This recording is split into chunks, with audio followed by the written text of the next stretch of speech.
Hey, good morning. This is Richard Hsu, host of Hsu Untied. This morning, I'm really thrilled and pleased to have with me as my guest Amr Razzak, who's a partner at Skadden. Amr, welcome to the program. Thank you. It's good to be here. So, Amr, I invited you because you, I believe, are the first lawyer that I've ever run into who also was in the Peace Corps, which is something that I've always been interested in learning more about. So let me ask you to begin with on why you decided to even pursue the Peace Corps. Okay. So I was in college. I've always been interested in international affairs in the wider world. Um, I was interested in development issues. And so I thought the best way to really move ahead would be to get practical experience on the ground. And actually, it's very hard to get that experience without having any prior experience. And one of the few ways you can get it is actually through the Peace Corps. Hmm. And so ultimately, I applied. It's actually a long process to get accepted to the Peace Corps and then to get your posting. So I applied during my senior year in college. It took well over a year because you go through the application process, you get accepted, and then you have to wait for them to tell you what country you'd be assigned to. And then that also takes time. And so it was a long time. I think it was almost a full year after I graduated from college that I finally went to Oh, Peace Corps. I have to go back and check the exact dates, but it was a while. It took a long time. interesting. Now, did you know somebody that was in the Peace Corps, or Nope. did you know much about it or anything? No, no, I've always liked to travel. I was curious. I wanted the experience. And Oh, so, oh. no. So, what did you do while you were waiting? Did you after you graduated from college, you're waiting? You didn't know if you were going to be able to go or not, right? Right. So I went to DC and I worked on Capitol Hill. Okay. In a congressman's office at that time.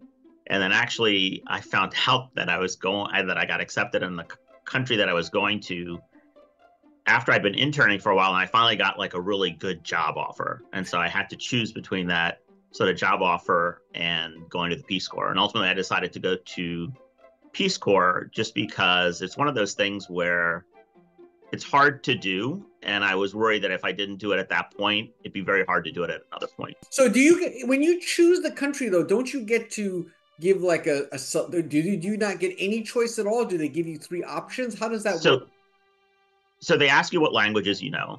And so Okay. for me, I knew Arabic and French. Okay. Um, Arabic, they do a little bit in some, like in Tunisia and some other countries, but not that much.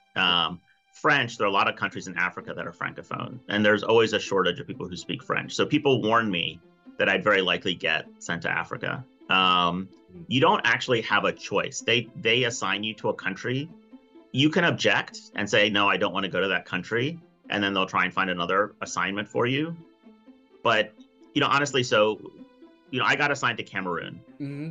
I knew nothing about Cameroon. If somebody had told me, okay, you got assigned to Benin, or you got assigned to Uganda, or you got assigned to Senegal, like, on what basis am I going to say, no, I don't want to go there. I want to go to Togo instead? Like, it just didn't make any sense, right? Yeah. So I got assigned to Cameroon, and that seemed fine to me. Interesting. So, what was it like? I mean, you get there for the first time. I'm assuming you never been there. What was kind of your first reaction? It was different, right? You know, it's people are people everywhere. I'd been to Egypt many times. And so I was used to going to the developing world because that wasn't a new thing for me. Uh-huh. Cameroon is very different from Egypt. But um, when you first go there, you go as a group of volunteers. So Peace Corps is really good about keeping you in your group, and you do training in country. Hmm. So you do training in country for about 3 months with your group, and you have Cameroonian trainers. At the time, all the training was done in Bafoussam, which is in the western part of Cameroon. Hmm. So you get sort of acclimatized a bit to the country and to how things work. You have trainers from all over the country, and Cameroon is actually a very diverse country. It's not a very large country, but it's extremely diverse. So it was originally a German colony, Hmm. and then in the wake of World War I, it got divided up between England and France. And so some provinces became English colonies and actually were attached to Nigeria, and some were French. And you still have 2 Anglophone provinces within Cameroon, and the rest are Francophone. And then it also just geographically, it runs from sort of the tropical forest in the south and in the east, all the way up to the Sahel in the north and the extreme north. So very different types of environments. I think there are statistics. I think there are over 200 different ethnic groups and languages that are spoken in Cameroon. It's religiously very diverse. There are lots of Christians, there are lots of Muslims, there are lots of animists. It's a very diverse place. So it's an interesting country, actually. Now, what do you do there as in the Peace Corps? What are you doing every day there? So it's different. It depends. So I was involved in community development.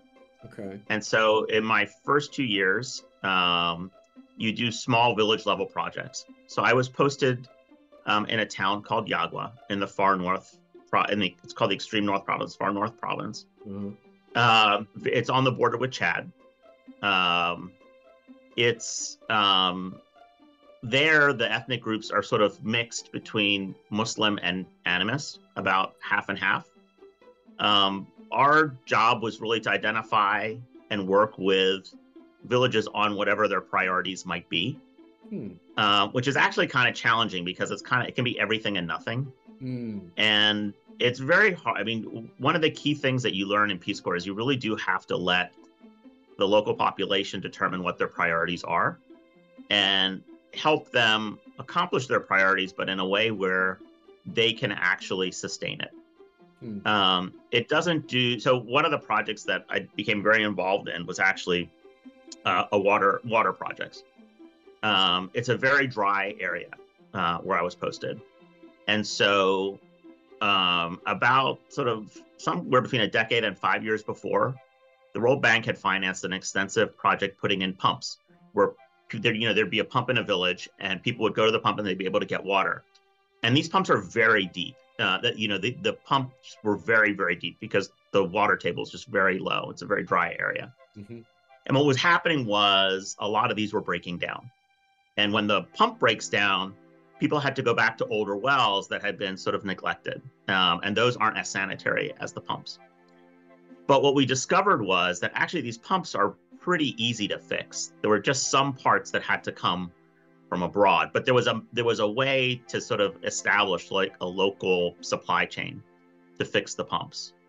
So it takes time. And so that was one of the main things that I worked on actually early on was villages where they had these pumps, figuring out where they could get the spare parts locally, helping them organize how they could raise the money to buy the parts locally, making sure there were folks trained in the local village on how to fix it, and just sort of getting that system up and running in a bunch of different villages. It's not a very complicated thing, but it's actually pretty hard because folks don't have a lot of resources. In a lot of Cameroon, it's a subsistence economy.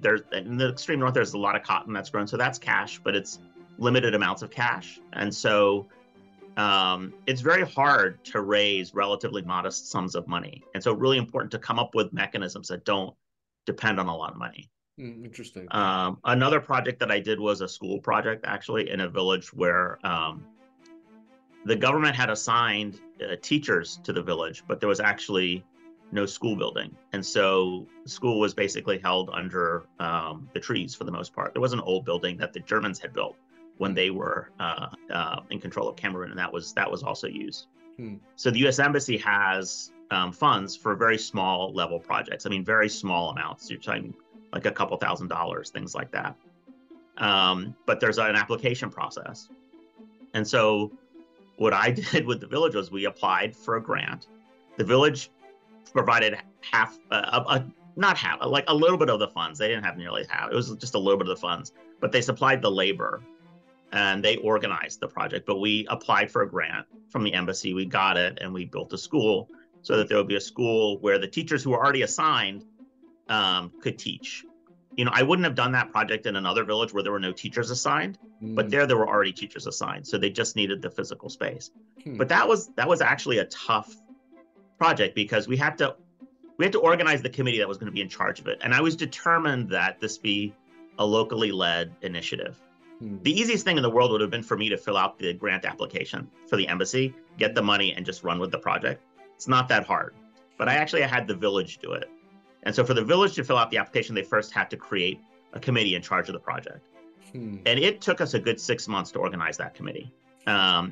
Because there's a lot of politics involved in determining, well, who's going to be the president. Ultimately, they decided that they would have the village chief be the president, which was fine. That's what everyone expected.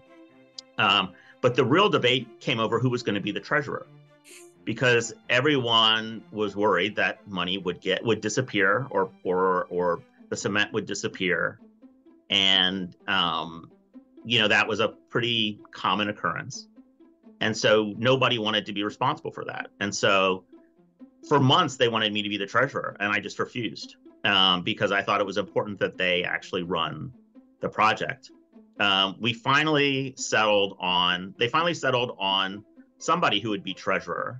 And basically what they did was they settled on a guy who was pretty wealthy in village terms, so that when something disappeared, he would actually have the means to be able to replace it.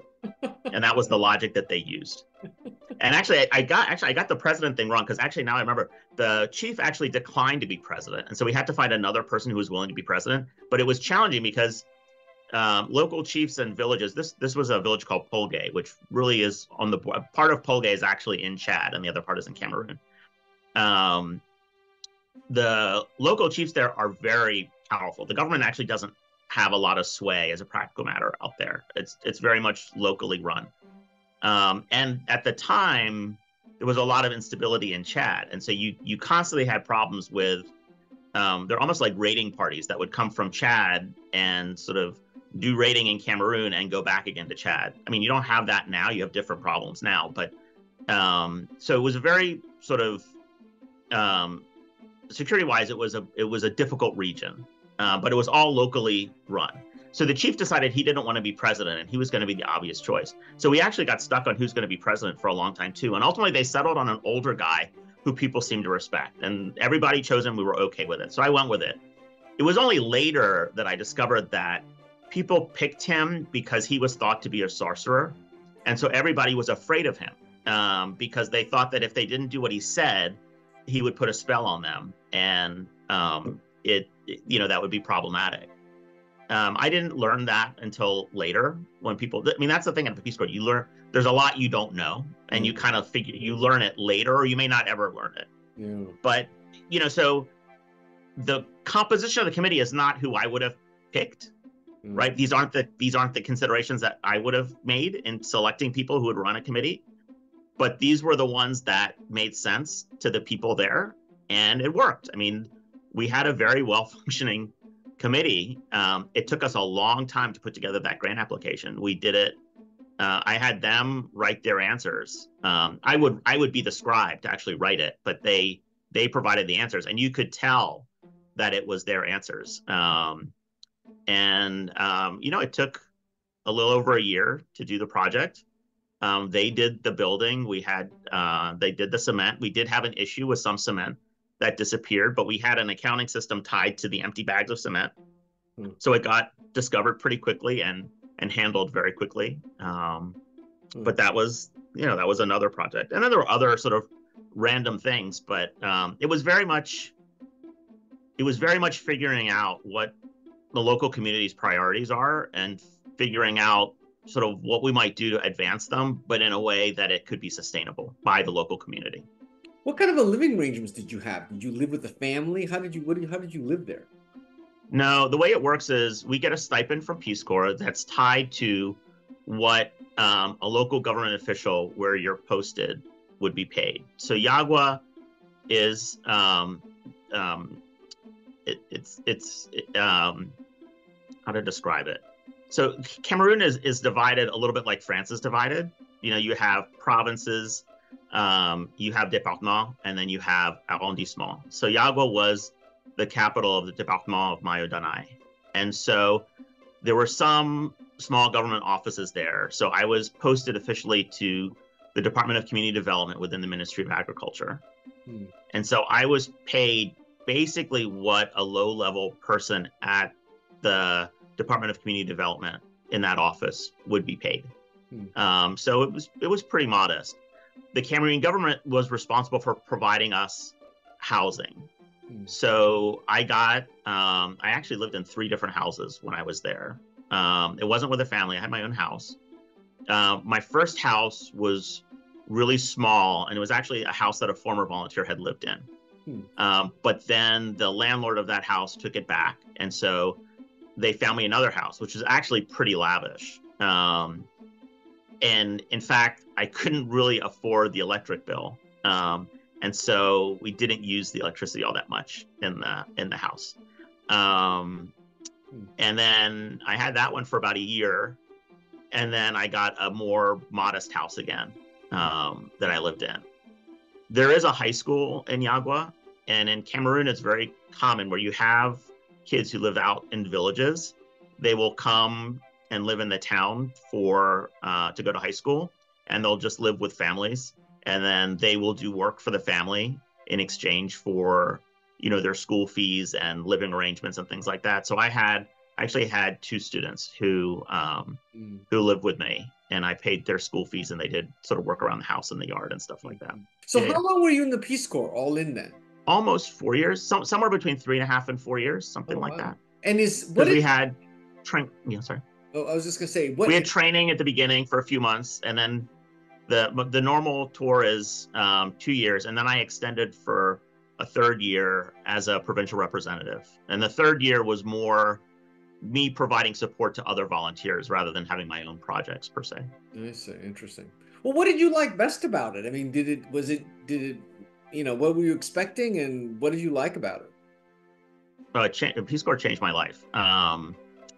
What I liked about it was you really, I liked everything about it, honestly.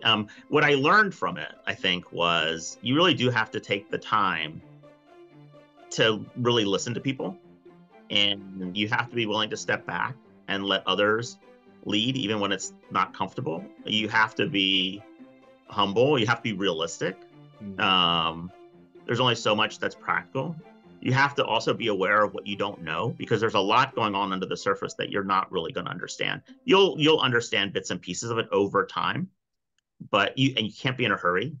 If you try and push something through, you may be able to, but it'll be a Pyrrhic victory. It really won't lead to anything.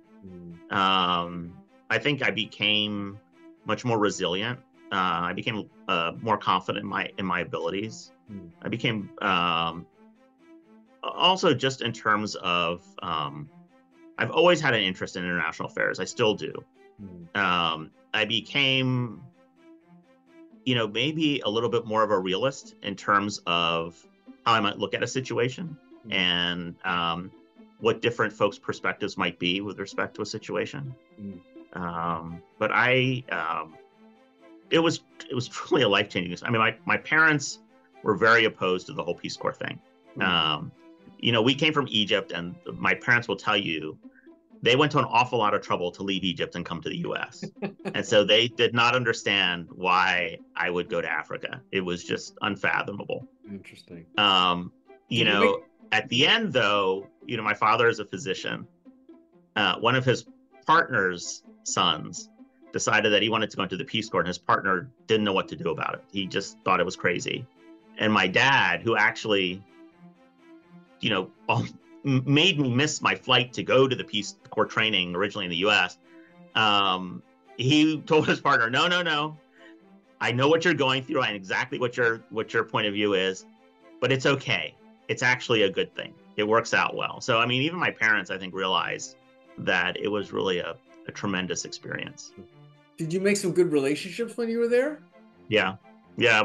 Actually, our Peace Corps training group with Cameroonians, yes, for sure, and Hmm. also with some of our fellow volunteers. I mean, our training group, we are still very close, and I mean, they are some of my closest friends Hmm.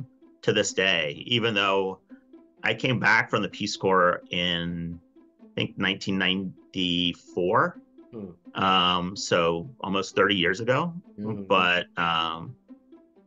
just, and we actually just, one of my fellow volunteers passed away earlier this year. And so we went to her funeral in Minneapolis, and got together. My wife knows my Peace Corps friends really well. It almost feels like she was in Peace Corps too, although she wasn't. But every time we get together, like she remarks like how much they're like older sisters. Yeah. I have a younger brother. I've never had any sisters, but they are really like our stage, our training group in particular had a lot of women in it. But I mean, they are, and I was one of the youngest ones in the group, but they are very much like, sisters. Was the Peace Corps influential in your decision to go to law school in any way? Yes, it was. Ironically, so when I was coming back, so I applied to law school when I was in the Peace Corps. I applied from Cameroon. But what I wanted to do was I wanted to work in political development and political change. But my undergraduate degree is in international relations. And I'll describe it as like a degree in everything and nothing. And so I wanted a discipline. So I knew I was going to go to graduate school and have a degree in international affairs of some kind, but I wanted something of a discipline attached to it. And, law was a good attachment to that degree, but I actually never intended to work as a lawyer. I just wanted a discipline to my education that I didn't feel I had as an undergraduate. But I ended up liking law school more than I liked the master's program. And so, it took a turn. And then how did you end up getting into the corporate law you're practicing in now? So in law school, I worked for a human rights group one summer in Zaire. I worked at various government agencies. It was the Office of Career Services that told me that I should try working at a firm just to see what it was like, because if I didn't, I would never have that opportunity, just because all my experience was NGOs and Peace Corps and the government and things like that. And so I tried a firm in DC, and it was interesting, but I found the regulatory world was not for me. And so the following summer, I tried a firm in New York, and I really liked that transactional practice in New York. It was just a lot of fun. And because I did a dual degree, I had an extra summer. So I had 3 summers instead of 2. And so that was really good. And so I decided I wanted to do a transactional practice.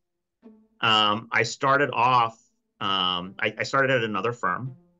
And when I first started, it was, it was the time of the Russian debt default, where there had been ruble-denominated international bonds that were, I think, governed by Russian law, and the Russian government decided to default on those bonds. And there was a cascade at the time. There was Russia. I think there may have been Indonesia or Ecuador or Pakistan. I mean, there were a whole series of countries then that had sovereign debt defaults. And actually, when I was a first year, I worked on those on the creditor side. It was really interesting. And then I moved into derivatives and some financings and things like that. I was really guided more by particular partners rather than the practice group. I really liked the partners that I worked with. And then an opportunity came to join Skadden, and I wasn't looking at the time, but when you've got an offer in your hands, kind of the world is different. And I actually had a really good mentor at my old firm, and I talked to him about it pretty frankly. And he actually was he was instrumental in helping me think through what I should do. And so I took the offer at Skadden. I started in New York, and then I went to our Singapore office. At the time, the Asian offices were really under the auspices of the Capital Markets Group. And so I started in that group. And then when I went to Singapore, there was a lot of capital markets work, mostly debt. But there was a lot of other work too. And so I started to do a little bit of M&A, and then there was other random stuff. And then when I came to this office, the work was really M&A focused. And actually, I really liked that. So I do virtually no capital markets now. It's almost all M&A and board advisory, activists, and things like that. Interesting. Well, Amr, I really appreciate your taking the time. It was a wonderful story. And like I said, I've never had somebody who's been at the Peace Corps, and it sounds like it was a really, really great experience for you. Oh yeah, I would encourage anybody to do it. Just go in with your eyes open and have realistic expectations. This is Richard Hsu and Amr Razzak. Thanks.